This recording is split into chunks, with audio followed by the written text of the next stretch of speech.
Many thanks for joining us. I am Rita Omodia. On our first story here, the Nigerian government is set to commence the first phase of assessment of the extent of destruction in areas worst hit by flooding in recent weeks. This comes on the heels of the National Emergency Management Agency, NEMA's placement of 12 states in the watch list of areas likely to face devastating consequences of increasing flooding. Speaking with Galaxy's Godfrey Shemage in Abuja Tuesday, the Director General of the agency, Mustapha Mihaja, says the assessment of the sheer scale of the havoc in the flood-ravaged areas is geared towards knowing the extent of the relief needed, including where families were affected.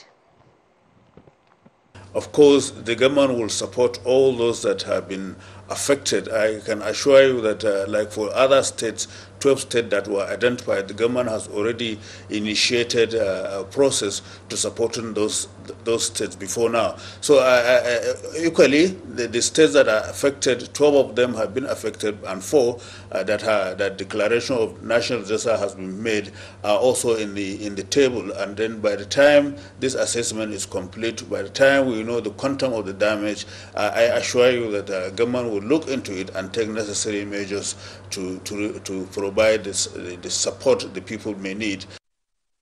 Mihaja, who says NEMA has carried out successful evacuations at flood-ravaged areas since the disaster struck, notes that the agency has not relented in its call on people living in flood-prone areas to leave for their own safety. We were able to evacuate a lot of them. They were saved, a lot of them were saved, and I assure you that this is the process, and we will continue to carry out this process in convincing people to leave floodplain areas. However, the state government must step up the implementation or enforcement of all the laws, enforcement of regulation, building regulations, to ensure that such kind of things are really eliminated or reduced or eliminated completely. The states in the NEMA flood disaster watch list include Kebbi, Niger, Kwara, Edo, Kogi, Anambra, Delta, amongst others.